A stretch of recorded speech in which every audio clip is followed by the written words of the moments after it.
ಒಂದು ಭೀಕರವಾದ ಕೃತ್ಯವನ್ನು ಜಮುಕ ಮಾಡ್ತಾನೆ. ಇದು ಜಮುಕ ಮಾಡಿದಂಥ ಒಂದು ದೊಡ್ಡ ತಪ್ಪು. ಈ ವಿಷಯ ಟೆಮುಜಿನ್ಗೆ ಮುಕ್ತಾ ಇದ್ದ ಹಾಗೆ ಅವನಿಗೆ ತುಂಬ ಬೇಸರ ಆಗುತ್ತೆ. ನನಗೆ ಬೆಂಬಲ ನೀಡಿದ ಒಂದು ಜನಾಂಗಕ್ಕೆ ಜಮುಕ ಈ ರೀತಿ ಮಾಡಿಬಿಟ್ನಲ್ಲ ಅಂತ ಅವನು ತುಂಬ ಬೇಸರ ಪಟ್ಕೊಳ್ತಾನೆ. ಆಗ ಅವನ ಬಿಡಾರದ ಮುಂದೆ ಸವಾರನಿಲ್ಲದ ಒಂದು ಕುದುರೆ ಬರುತ್ತೆ. ಈ ಸೈನಿಕರು ಆ ಕುದುರೆ ಹತ್ರ ಹೋಗಿ ನೋಡ್ತಾರೆ. ಅದರ ಬಾಲಕ್ಕೆ ಒಂದು ತಲೆಯನ್ನು ಕಟ್ಟಿರ್ತಾರೆ. ಅಂದರೆ ಜಮುಕ ಈ ಜನಾಂಗದವರ ಮೇಲೆ ದಾಳಿ ಮಾಡಿ ಆ ನಾಯಕನನ್ನು ಕೊಂದಲ್ಲ, ಆ ನಾಯಕನ ತಲೆಯನ್ನು ಈ ಕುದುರೆಯ ಬಾಲಕ್ಕೆ ಕಟ್ಟಿ ಕಳಿಸಿರ್ತಾನೆ. ಈ ರೀತಿ ಮಾಡೋದು ಒಂದು ದೊಡ್ಡ ಅವಮಾನ. ಅದನ್ನು ನೋಡಿ ಟೆಮುಜಿನ್ಗೆ ಬಹಳ ಕೋಪ ಬರುತ್ತೆ. ಅವನು ಇಡೀ ಬಿಡಾರನೇ ನಡುವ ಥರ ಜಮುಕ ಅಂತ ಕಿರ್ಚ್ಕೊಳ್ತಾನೆ. ಇಲ್ಲಿಂದ ಅವರ ವೈರತ್ವ ಇನ್ನೂ ಹೆಚ್ಚಾಗುತ್ತೆ. ಈ ಘಟನೆಯ ನಂತರ ಜಮುಕ ತನಗಿದ್ದ ಹೆಸರನ್ನು ತಾನೇ ಹಾಳು ಮಾಡ್ಕೊಂಡ್ಬಿಡ್ತಾನೆ.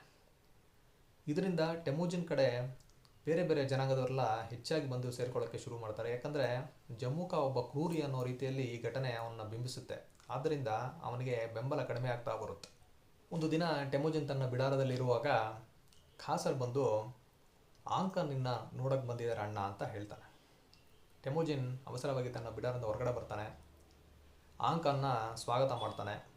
ಎಲ್ಲ ರೀತಿಯ ಮರ್ಯಾದೆ ಮಾಡಿದ ನಂತರ ಏನು ವಿಷಯ ಬಂತಿದ್ದು ಅಂತ ಕೇಳ್ತಾನೆ.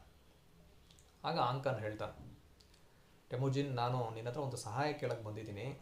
ನೀನು ನನಗೆ ಈ ಸಹಾಯ ಮಾಡಿದ್ರೆ ನಿನಗೆ ತುಂಬ ಲಾಭ ಇದೆ ಅಂತ ಹೇಳ್ತಾನೆ. ಏನು ಮಾಡ್ಬೇಕು ಹೇಳಿ ಅಂತ ಟೆಮುಜಿನ್ ಆಂಕನ್ನ ಕೇಳ್ತಾನೆ. ಆಗ ಆಂಕನ್ ಹೇಳ್ತಾನೆ, ನಿನಗೆ ಟಟಾರ್ ಜನಾಂಗದವ್ರು ಗೊತ್ತಲ್ವಾ? ಅವರು ಇಷ್ಟು ದಿನ ಚೀನಾದ ಜಿನ್ ಸಾಮ್ರಾಜ್ಯಕ್ಕೆ ಸೇರಿದಂತಹ ಜರ್ಚಿನ್ ಜನಾಂಗದವರೊಂದಿಗೆ ಸ್ನೇಹದಿಂದ ಇದ್ದರು.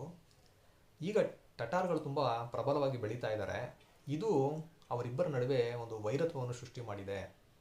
ಈಗ ಜರ್ಚಿನ್ ಜನಾಂಗದವರು ನಮ್ಮ ಹತ್ರ ಬಂದು ಟಟಾರ್ ಜನಾಂಗದವ್ರನ್ನ ಸೋಲಿಸೋದಕ್ಕೆ ಸಹಾಯ ಕೇಳ್ತಾ ಇದ್ದಾರೆ. ನಾನು ನಿನ್ನ ಸಹಾಯವನ್ನು ಕೇಳ್ತಾ ಇದ್ದೀನಿ. ನೀನು ನನಗೆ ಸಹಾಯ ಮಾಡಿದ್ರೆ ನಮಗೆ ಅಪಾರವಾದ ಸಂಪತ್ತು ಸಿಗುತ್ತೆ. ಚೀನಿಯರಿಂದ ಅಪಾರವಾದ ಸಂಪತ್ತು ಸಿಗುತ್ತೆ. ಚೀನಿಯರೊಂದಿಗೆ ವಾಣಿಜ್ಯ ವ್ಯವಹಾರವನ್ನು ಹೊಂದಿದಂತಹ ಟಟಾರ್ಗಳಿಂದಲೂ ನಮಗೆ ಅಪಾರವಾದ ಸಂಪತ್ತು ದೊರೆಯುತ್ತೆ. ಆದ್ದರಿಂದ ನೀನು ಟಟಾರ್ಗಳನ್ನು ಸೋಲಿಸೋದಕ್ಕೆ ನನಗೆ ಹಾಗೂ ಜರ್ಚಿನ್ ಜನಾಂಗದವರಿಗೆ ನೆರವಾಗಬೇಕು ಅಂತ ಕೇಳ್ಕೊಳ್ತಾನೆ. ಟೆಮುಜಿನ್ ಯೋಚನೆ ಮಾಡ್ತಾನೆ. ಯಾಕಂದರೆ ತನ್ನ ಸೈನ್ಯ ದಿನದಿಂದ ದಿನಕ್ಕೆ ಬೆಳೀತಾ ಇದೆ. ಆರ್ಥಿಕವಾಗಿ ತಾನು ಪ್ರಬಲನಾಗಬೇಕು. ಅದಕ್ಕೋಸ್ಕರ ಅವನು ಸರಿ ಅಂತ ಒಪ್ಕೊಳ್ತಾನೆ. ಟೆಮುಜಿನ್ ಜೊತೆ ಈಗಾಗಲೇ ಹಲವಾರು ಜನಾಂಗದವರು ಸೇರಿರ್ತಾರೆ. ಅದೇ ರೀತಿ ಸೇರಿಕೊಂಡಂತಹ ಒಂದು ಜನಾಂಗದ ಹೆಸರು ಜರ್ಕಿನ್ ಜನಾಂಗ ಅಂತ. ಅವನು ಇವರನ್ನು ಈ ಯುದ್ಧದಲ್ಲಿ ತೊಡಸ್ಕೊಳ್ಳೋಣ ಅಂತ ಅವ್ರ ಹತ್ರ ಕೇಳ್ತಾನೆ. ಅವರು ಸರಿ ಅಂತ ಒಪ್ಕೊಳ್ತಾರೆ.